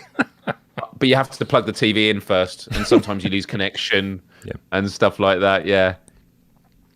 Good stuff. I don't know, but yeah, no, honestly, that is a big thing for me. Is like it's like all the extracurricular features. Like, I have faith that the games are going to be great, but I want Sony to do their kind of zany, out of the box, like, you know, they're always about hardware and gaming, in gaming, and I just want them to do something bold. That it's like, wow, that's something other VR platforms aren't doing. Yeah, okay, you do get VR chat and stuff like that, but those are games you have to go into. I want Sony to embrace it, that when you put the headset on, they're like, yeah, you put it on, you are now in a VR PlayStation experience. Yeah, I feel strongly about it, and I think I am going to be disappointed, unfortunately. I think the next few questions we're going to do a little bit more rapid fire here. Sure. So we're not doing a 3-hour show tonight. Nothing wrong with 3-hour shows, just not tonight. Or seek the beheaded game cat. Ooh, again. Low end and even bad PSVR games got coverage and attention because we were so starved for new games. Hopefully this drought won't happen on PSVR 2. Do you anticipate to completely ignore the PSVR 2 shovelware, or just a first impression stream at most, just for the sake of filling your YouTube channel with new content regularly? Feels like he's throwing some shade there at the end. I mean, like, you're only going to cover these to have content. Yeah, man, I mean, that was sort of the downside, I think, with PSVR and without Parole, was we'd go through droughts and be like, oh man, you gotta play. I mean, I gotta play a fungus in my garden. And the thing is you can't. I feel like there's a certain level of responsibility. You know, as a reviewer, I can't just review the good stuff because I like to play it. Like, oh yeah, this game is fun, so I'm gonna play this one. No, man, like, it's equally as important, or possibly more important, to tell you guys just how bad something is, and spend just as much time reviewing the bad games, so that I hope we can save you money. Yes, I want to point you in the direction of really great games, and especially games that you might not have heard of, but like, it's irrelevant for me to have a Resident Evil Village review on the channel. You know already if you're going to like that game, and early impressions say it's going to be fucking great. It's going to be the games that get overlooked because of Village that I'm more concerned about, right? The good games that you should be spending your money on when you're done with Village. It's like, what about those games? What about the games that get overshadowed by these amazing AAA experiences? But then, of course, then there's the crap that you need to know is crap, so you don't accidentally buy it on impulse. So it's going to be a challenge, but hopefully that means that I can, hopefully because there's so much stuff to cover, that an hour-long live stream of the bad stuff will be effective enough, and I don't need to spend 3 days making a review of the bad stuff. So it's going to be difficult. This will be the biggest challenge I think I've ever had on the channel. Miles, are you planning on doing more gaming stuff on your channel? The Last of Us stream seemed like it had a positive reception. Will you be doing PSVR 2 stuff on your channel? Oh, for sure. Yeah, I'm definitely going to make it. Again, it comes back down to the fact that it's going to have better functionality for broadcasting. That's the reason that because if I want to do VR, I'd have to do it downstairs, and I haven't got a good setup. I've got like a camera on a tripod, and I have to connect it to my laptop, which is not really made for broadcasting. It's like a work laptop and stuff, and I don't know. I could probably do it in here, but I don't know. But I just know that the PSVR 2 with the tracking, because that's the other thing, isn't it, for the PSVR? You have to have the camera set up and have to be facing it a certain way. So that's another factor. So yeah, the short answer is absolutely. And I'm really excited for it. And it's and actually off the back of Wednesday, a lot of people are like, oh, I want to see what happens next in the story. So I might actually end up do like an extra stream maybe at the weekends or stuff. But just building things up slowly. You know what it's like if you start saying straight away, yeah, I'll start doing this once a week, and then straight away you're like, oh, I'm not sure about this. Maybe I set myself too much. But yeah, for VR, and on the question that we were answering regarding, terrible games and stuff. Yeah, you're absolutely right, Brian. You have a responsibility to signpost people to games, especially the money-grabbing games. You know, it's not as if you're going to be spending hours in them. There's some games where you'll play it for like 10 minutes and go, oh, it's clear what this game is. Yeah, don't get it. It's actually completely doesn't work. And I think because of the quality of the headset and the fact that the bandwidth that developers are going to have for the platform. I do think that it's kind of like the sea rising or ocean rising. I can't even remember what the saying was. All ships rise. Rising tide lifts all ships, something like that. Thank you. And it's going to be kind of that with quality. That I think even the smaller developers, and so the games that are generally terrible are going to be even more obvious to spot. Yeah. Berbercat says, just let Miles review all the junk. In all fairness, I'm hoping that there's enough stuff to more sirens on my end. Wow. It's just come get me finally. Please, just take me and put me away. Yeah, I could. The Dire games. That's a great one. Yeah, I'll just do all the Dire games. Yeah, I think most people are aware that at one point we tried to boost Patreon support enough for me to be able to hire AJ full time, and as time went on, we got further and further away from that goal. It was crazy. Just PSVR was dying out, interest in the channel, and the headset was dying out.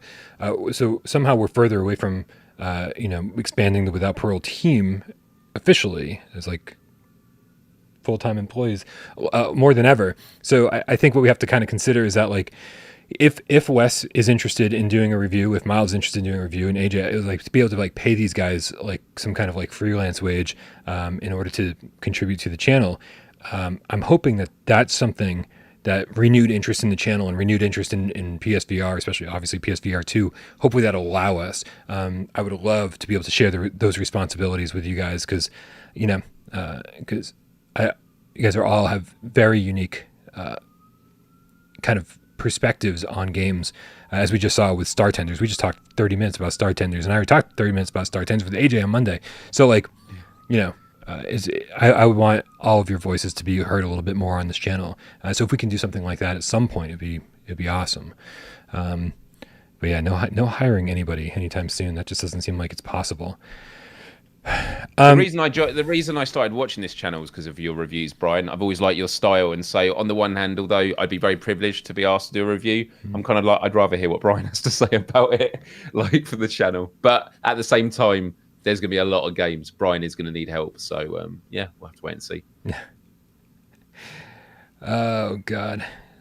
Jeeves says viewer contributions have a viewer review segment. Wow, that sounds like a nightmare. Yeah. It sounds like a nightmare. I don't even know how to tackle that. Nick Yulo says, this week we got DLC for Beat Saber in Puzzling Places. It's getting to the point where I'd like to see assurances of a PSVR 2 port that keeps your purchased DLC before buying more. What are your thoughts? Not sure when or if Sony will allow devs to announce that sort of thing. It's a good question, man. Beat Saber is really the one that stands out. Puzzling Places is obviously another good one, but I think Beat Saber is the ubiquitous one that most PSVR games probably have that sitting on their hard drive. They probably spent upwards of $100 or more on DLC. What's the question is? Well, it's a question of like when Beat Saber comes to PSVR 2. Yeah, I assume this is the question. Are we going to have to buy the DLCs again? I can't see that happening. No, I mean It's always a possibility. Beat Saber, I think, has generally been a pretty decent company when it comes to, they charge premium prices for their content, but they've always been honest about it. I don't think they'd pull a fast one like that. Well, the competition for rhythm games, there's been different games that have kind of come and gone. The Synth Riders is still around. We never got the multiplayer for that though, so it's not too much competition there. Obviously, Audica had its moment to shine. What I think Beat Games wouldn't want is to lose anybody that they've roped in. Like they don't want to give anybody an excuse to like back out of Beat Saber and say, you know what, I think I've had enough Beat Saber. Because it's one thing to be like, oh yeah, no, you have to buy this game again. It's $20, it's $30, whatever it is. But it's another to say, hey, you got to rebuy this game and the $100+ of DLC that you bought. Somebody's gonna go, well, I only spent that much money because it was cumulative over time, right? I spent that much money over the course of 3 or 4 years with Beat Saber. I'm not gonna just drop all this money again to rebuy this shit. And then there's gonna be these negative feelings that people will have about Beat Saber, and you kind of can't salvage that. So I would say in order to keep people in the Beat Saber ecosystem and to keep them buying the new DLC and to prevent any other rhythm game from coming along and stealing their thunder, everything gets a free upgrade, right? you get to play Beat Saber on PSVR 2, free upgrade. All the DLC comes along with it. It only makes sense to me. And then, of course, when they release new DLC, you're there front and center being like, I'm buying this shit on PSVR 2. I feel good about this. I feel good that this carried over. Especially when you also consider that Beat Saber, although they won't, I always say this, they won't officially admit it, one of their biggest pulls for their game is the mods on PC that people can play any song that they want on the platform. You know, they've hired a lot of the custom mappers from out there, which is amazing. So for PlayStation, what you've got working against you is they're stuck. They wouldn't use that. They're stuck with just the DLC we give them. So the idea that they would then say, and we want you to pay for it again, I think ultra no. But the one question I did think about is I wonder what licensing agreement they've got with the artists for these DLCs. Was it for PSVR? Does it actually go across platforms? Because if PSVR 2 is actually a new game, like it's a PSVR 2, it's not just a port or an upgrade, it's actually a new game, that might have some implication. And I'm sure they have the money to sort it out, but that could cause some issues. And then I just thought generally, when it came to Guitar Hero and games like that, I assume the I know with Guitar Hero Live it was different because it was a live service, but like technically if you still had a PlayStation 2 and you put Guitar Hero in, the songs on there are still on there. The licensing I assume is indefinite, so I guess all these DLCs, the Beat Saber aren't going to have a time limit on it. Who knows? But yeah, the platform part of the licensing I think could be an issue. Yeah, I don't think it will be. Personally, no. Nick's in the chat says, "Yeah, I'd probably buy Beat Saber for a third time, as long as I can keep my DLC. Certainly would prefer a free upgrade." Yeah, that would be a tricky one to be like, "Oh, all your DLC carries over, but we're going to have to require you to buy the game again." I don't know. That feels kind of shady for some reason, but I don't know. We'll see. Unless what they do is you do have to buy it again. Look, this is me just thinking completely out the box, but maybe it is you do have to buy the main game again. And what they use with that money is then to fund the licensing with because they're saying, hey, we're not going to charge again for this version, but we will pay you a percentage of the money for the base game to sort of keep them happy. Because that could be something that the labels are there to make money. They could say, what? So you're going to have it on a new platform, you're just going to give it for free? You can't do that, because that's us losing a cut of the money. If the deal was, Lady Gaga, it was like every time you sell the Lady Gaga DLC, I assume it's a revenue share. That's just my guess. Yeah, I mean, there are certain implications there for sure. Yeah, it would be interesting to kind of like go through and see exactly what these contracts, how they read. It'd probably be boring as hell to pick through until you finally see the little part that you're interested in. But yeah, man, like that I really do hope that, Sony saw plenty of a backlash in regards to backwards compatibility. They've seen what people said in response to that, and it's sort of on them for whenever they do this PSVR 2 showcase or a bigger PSVR 2 state of play or something like that. It would be really, really nice for them to take a minute and just, for all the people this affects, all the people who were disappointed in it, for them to say, hey, look, this game's getting a remaster, and this game's getting a remaster, and this game's getting a remaster, and blah, blah, blah. And for all the smaller developers, we've helped them financially in order to, or hire somebody who was able to do a PSVR 2 remaster, that kind of thing. And just say, we're going to do our absolute best to make sure that none of your PSVR 1 games get, lost to time. And then also talk about things like this. Just, literally 2 minutes of their time to just kind of make everyone feel better about this next gen transition. So I don't think it would be really hard for them to do that. No backwards compatibility is one thing. Making people feel better about no backwards compatibility, it's not terribly difficult, man. They just need to show that they care and what they're doing to kind of make people feel better. Yeah. We got Cerebral Frost Boopcat. With the recent cost increase across the board for hardware, do you think that Sony is considering a higher retail price than they were before?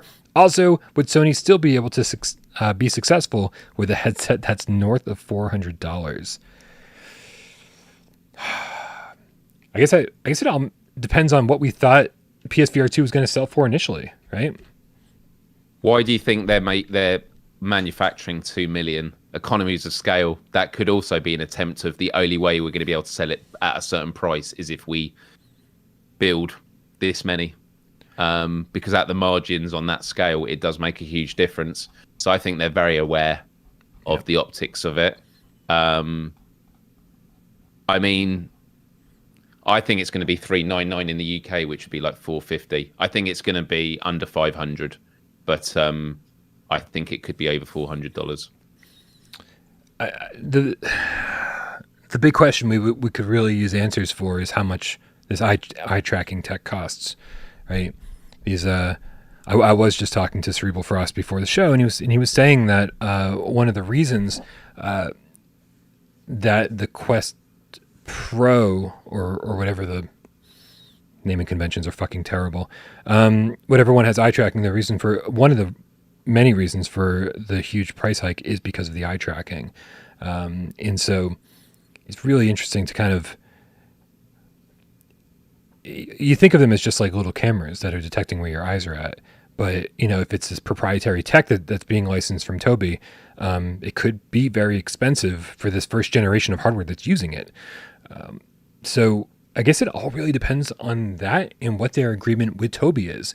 Because if their agreement with Tobii is like, hey, we'll give you this many dollars for each one sold, or hey, are we licensing this tech outright for this amount of money?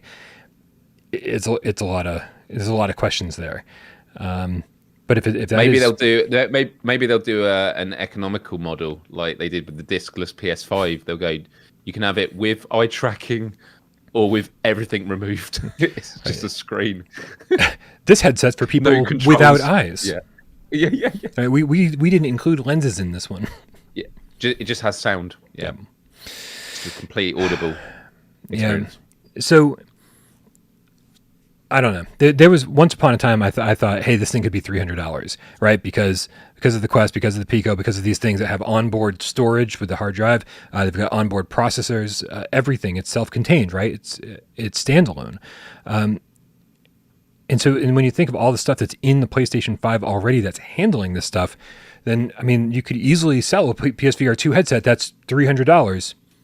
But then this eye tracking question comes into play, and on top of that, how expensive are these Sense controllers, right? Because it's not. We always say it's like ripping apart a DualSense. It's not exactly that, right? I mean, there's a lot more going into it. There's the tracking capabilities with the IR sensors. There's the fact that it's that just because it's half the components doesn't mean it costs half the amount, right? You still have to create a whole unit, not just something that's been torn in half. So those things could easily be like $70 a pop. So that's $140. Then it's like saying, well, if you're going to charge $300 because every single PSVR 2 comes with two Sense controllers, that's saying $140 plus a $160 headset. So suddenly this thing could sound a lot more expensive. This could be upwards of $500 because of everything that's included with the eye tracking, with the two Sense controllers. I mean, shit could be expensive, but I don't know, man. I'm looking through the chat because I'm very curious to see where everyone stands on this. I think it's one of the reasons why they haven't done pre-orders yet or done a showcase. It wouldn't surprise me if they're just buying time because they just want to see what the global markets are going to be. So Professor Lillis says, I always thought it was going to be $500 USD. Interesting. Flamehat the Gamecast says, yeah, I'm counting on $500 US. Let's see. How much was the PS5 at launch in the US? The PS5 was either $400 or $500, depending on if you got the disc or discless. So it was $499 for the disc one, yeah. More sirens, man. Again, lots of sirens. Nick the GameCat House says $400 would be impossible for them. Oh, $400 would be impossible for them, I think. Interesting. See, $400 I think is the lowest we should expect. If it comes out at $400, we go, fantastic. This is about the lowest they could possibly charge for this thing. But I do feel like $500 is absolutely not out of the question. They don't have the pressure that they did we've talked about it before with the consoles. I remember we were speculating what the PS5 was going to cost. We're like, could be $450, $500. And then Xbox came in with these good offers and Sony then announced theirs. There's none of that this time. So yeah, yeah, we'll just have to wait and see. But Sony don't have that pressure from a direct competitor. Yeah, that's absolutely true. I think that the when you have Pico and Meta basically fighting it out for dominance of the standalone space, there's not really any competition whatsoever for PSVR 2. No one else is doing AAA VR, even when you look at PC VR, right? PC VR, plenty of headsets over there. A lot of people are just using their Quest, plugging it straight into their PC. But, is there a AAA gaming space on PC VR? I mean, not with the same kind of regularity that like a PlayStation 5 flat screen ecosystem or the Xbox Series X has, right? We're seeing the AAA games are way fewer and further between. And so if Sony can change that and say, hey, this is where you come to play for AAA games, and say, hybrid game after hybrid game after hybrid game after hybrid game. Half-Life Alyx is on the way, holiday 2023. We got Village there at launch. We got Call of the Mountain there at launch. If they can kind of show us what the rest of the year looks like and say we have all of these AAA games and all these hybrid games coming your way, then we are the only place that has really any reliable influx. That's the word I'm looking for. Jeez, I've been struggling all night with words. Influx of AAA games, then there is no competition. They have zero competition in that space. So, old Dar says Quest 2 killed AAA PC VR gaming. I don't totally disagree with you, man. But then on the other side, there is a sense of the goal's wide open for Sony here. Yes, they could charge more, but actually there's more of a reason to go for a cheap amount, because because then we can sell enough headsets that we are able still to, this is the biggest opportunity to dominate the market, before Xbox eventually, invests in some kind of headset and things like that. Sony knows that this is a big turning point for VR. And do they want to be making lots of money from it? Or do they want to absolutely dominate the market with volume? Is this the headset they want everyone to have? And they do. They measure that, don't they? In terms of, well, if we sell a headset and they buy 2 games on that headset, then yeah, we're quids in. Right. Let's see here. Cork's the Game Cat. We're gonna pitch a nice slow one right over the plate here. Corix. As an easy answer. I'll tell you, please. What's the first game you'll ever play on PSVR 2? I know, yeah, I remember you said that it's going to be Resident Evil Village. Honestly,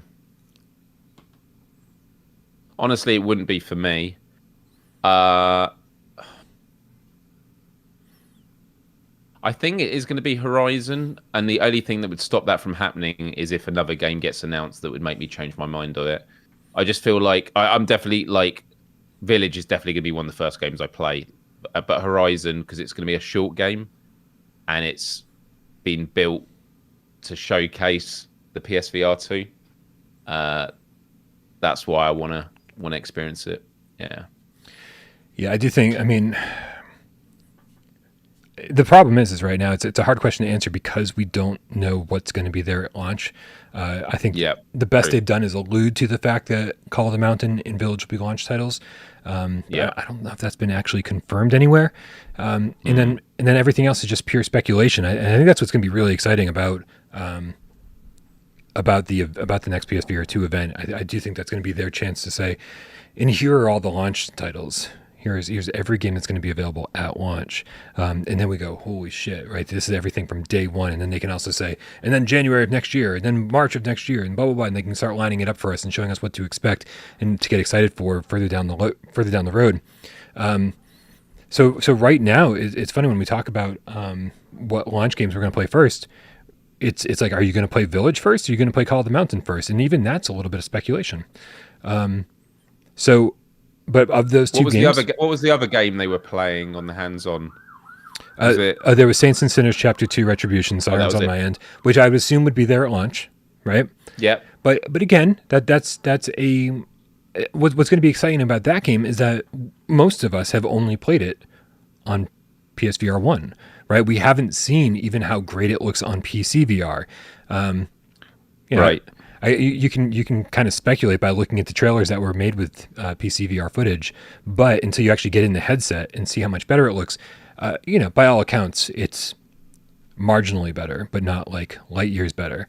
We're going to get a nice improvement on that, but I really do think that I think I want to play Call of the Mountain first, and the reason for that is because I think it's so designed to be the first game you play in PSVR 2. That's it. Right? Because they want you to go, wow, look at how fucking beautiful this is. And I kind of want to experience that first and foremost, right? Just before, because I think Village is going to have a lot of interiors, like a lot of stuff that's going on, and it's going to be really cool. And eventually you can make it to outside spaces, whatever. But I think Horizon from the get-go is just going to be like, look at all this shit around you, and look how detailed it is, and look how we made this just for VR. Like, look at that tall neck going over you. I think it's going to be fucking epic, and I want something of that caliber to be the first thing I experience in PSVR 2. So I think I have to go. I'm with you completely. Yeah, but some people in the chat have talked about No Man's Sky. No Man's Sky is a game that I've not played for a couple of years, and funnily enough, the update that's just come out this week, they said a lot of the reworkings, because I think it's like version 4 now. They said they appreciate that a lot of players say how overwhelmed they are when they come back to the game and learning all the systems again. That's exactly why I don't come back after every update. I'd rather go through the struggle every 5 updates, although it's got longer and longer. So they've streamlined a lot of the game to make it a lot easier now. But I've always said I love No Man's Sky in VR, but I want to experience that on next gen headsets, and so I can't wait for that. Nice. All right, Miles. By the time we finish 20 questions, we're going to be wrapping up a 2-hour show here. So what do you say? You want to get to it? Yeah, I've chosen the game. I don't think that's how this one works. Is it you choosing the game? It's been so many weeks, so I've totally lost on who's... What did you do on Wednesday? We just... You've got to choose the game. Yep. Okay. All right, I've chosen it. Okay. It's so funny. We before the show, I was like, whose turn is it for 20 questions? And they told me, and I still was like totally fucking lost. So I'm very, very glad that you've got a game chosen, because I, of course, was still picking one out as we were having this conversation. It's all good. All right, well, let's do this thing. I need everybody in the chat to help me out. I've got 20 yes or no questions to figure out what PSVR game Miles is thinking of, and only 6 minutes. That's actually the harder part, man. So seldom do we actually run out of questions. We always run out of time first. So let's speed this shit up. No AJing this, all right? I need some fast, expedient, expeditious, fucking, what's the word? Answers. Okay, here we go. On your mark, get set, go. Does this have aim support? No. No. 1. Okay. Oh, you a dog. Is this based on an existing IP, whether that be video games or outside of video games? No. No. 2. Okay. Is this developer made other PSVR games?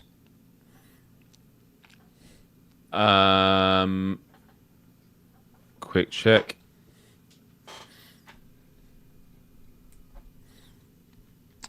So we can eliminate this.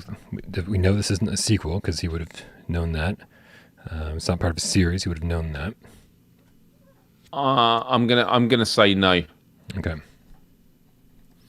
3. Is this a horror game, Miles? No, it's not. 4. Well, 'tis the season. Way to go.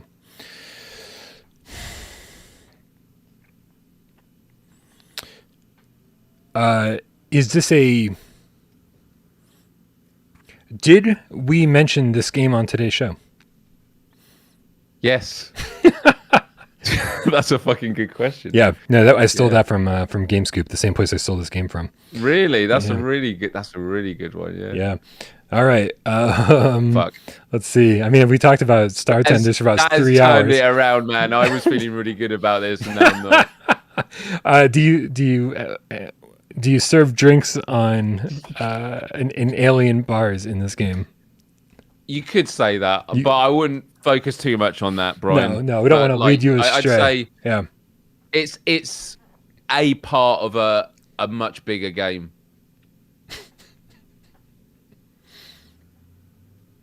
6. Was this game developed by Foggybox? No. What? Wait. No. Wait. No. What are you doing? Oh no, it was. You're so annoying. Is this Startenders? It is Startenders, Brian. I thought it was by GAMESCAST, but yeah, I forgot that Foggy Box Games was a part of that as well. Yeah, right. One of them developed, one of them published. I forget which one was which. Gotcha. But, yeah. Startenders available right now for $14.99. Miles. We said it was going to be quick. Yeah. And so yeah, it was real quick. Holy crap! That was yeah. Have we mentioned this on today's show? Yep. And clip of the week's even quicker. So we're almost done. Let's get out of here, man. Thank you guys so much for hanging out on this awesome Friday. We really appreciate everybody who decided to stay in and watch us rather than go out and, be social and stuff. We are a very privileged cast. Miles, what's going on your YouTube channel? Anything coming up that we should be? When's the next Last of Us stream?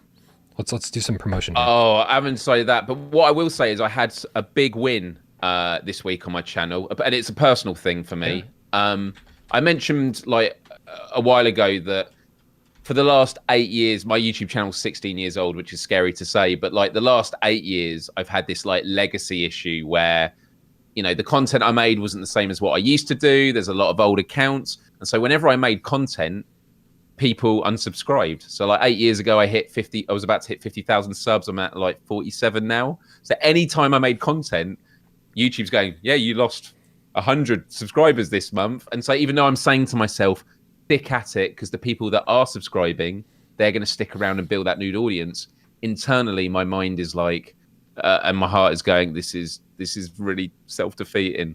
But my stats for September, it was the second consecutive month where I've got a net gain of subscribers, which means I'm now turning the tanker around, and it's really, really exciting. Although it's only the 8th of October, I'm currently -7 on subscribers. So if I could get 8 game cats who haven't subscribed already to subscribe, you can help me win this battle, because it's amazing, and it really is an example of the importance of tenacity. And it hasn't been 8 years of tenacity. It's stopping and starting. And I've only done my live show for about a year and a bit. Doing this on Fridays, and the community here has been amazing. But I definitely feel a weight has been lifted, and I'm excited, because what it means is I can start building again. Like I can start going in the right direction. And, although I have been growing an audience, when your net subscribers is going down every month, you feel shit about it. I'm just being real about it. So I just want to say, for all especially a lot of game cats, Brian, AJ, Wes, all been so supportive. It's amazing. So I just want to say a huge thank you.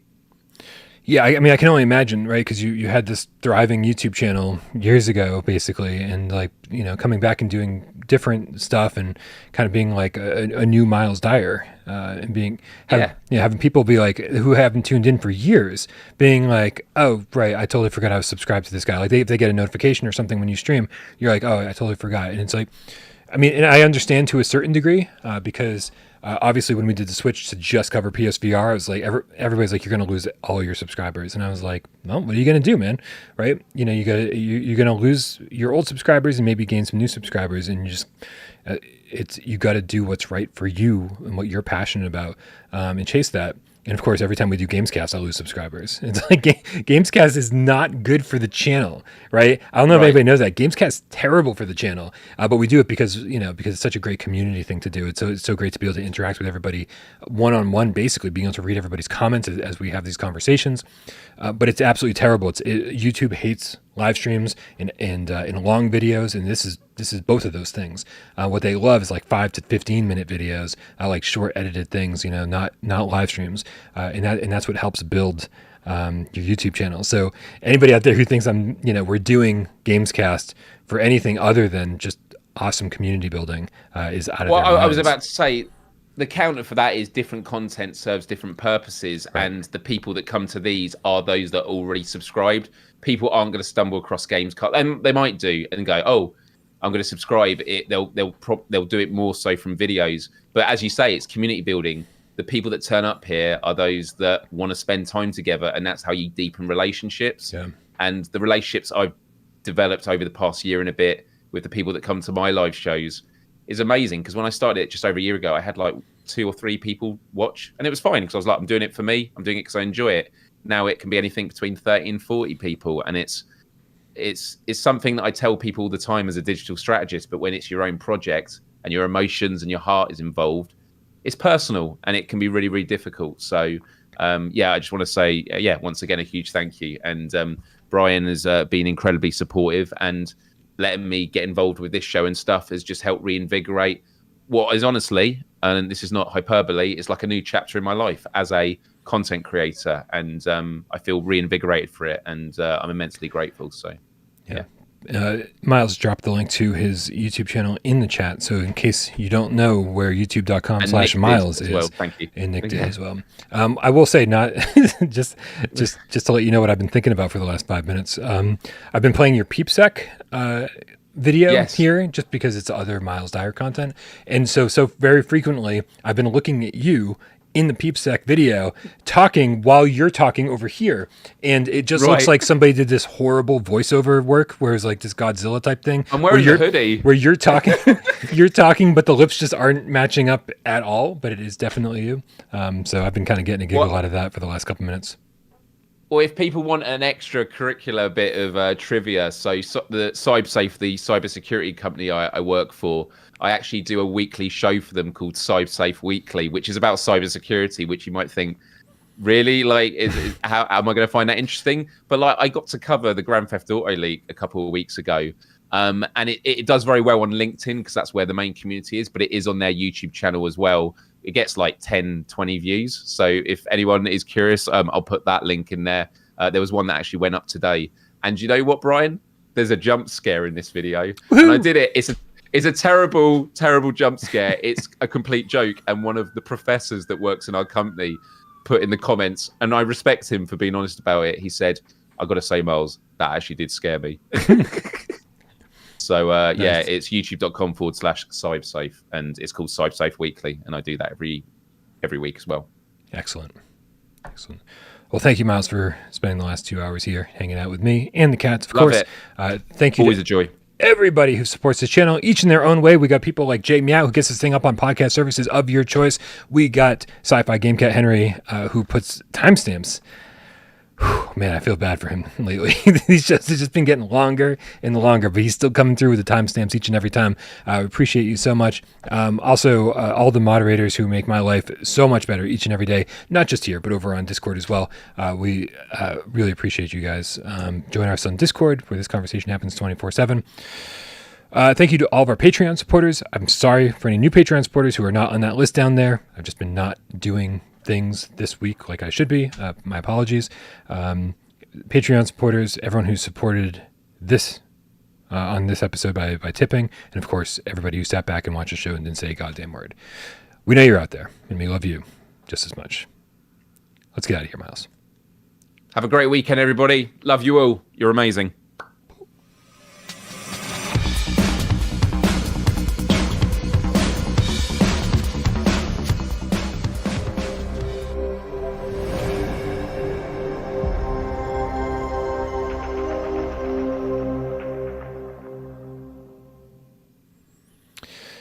Oh, Miles.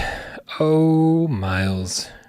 have a feeling we're not getting out of here without a clip of the week. Yeah, it's super short. So guys, don't blink or you will miss it. All right, let's check this out. Oh man, this is really awkward to control. Yeah, you might want to hold it properly. Dude, that was the fastest clip of the week ever. Oh, has it already happened? It's already over. Yeah. Shout out to my friend Johnny. He was my VR buddy that I game with, and him and I both got involved with watching PSVR without Parole at the same time and stuff. So I had some conversations with him lately. Are you going to get PSVR too? And it's interesting when you actually speak to people that are he's a part of this community, but not people that are on every single show. And he's like, yeah, I'm going to be saving for it. Like, there is this excitement, and it's cool. Excellent. All right, dude, let's get out of here. Let's have a good get out of here, have a dude. good weekend, everybody. Yeah. Wow.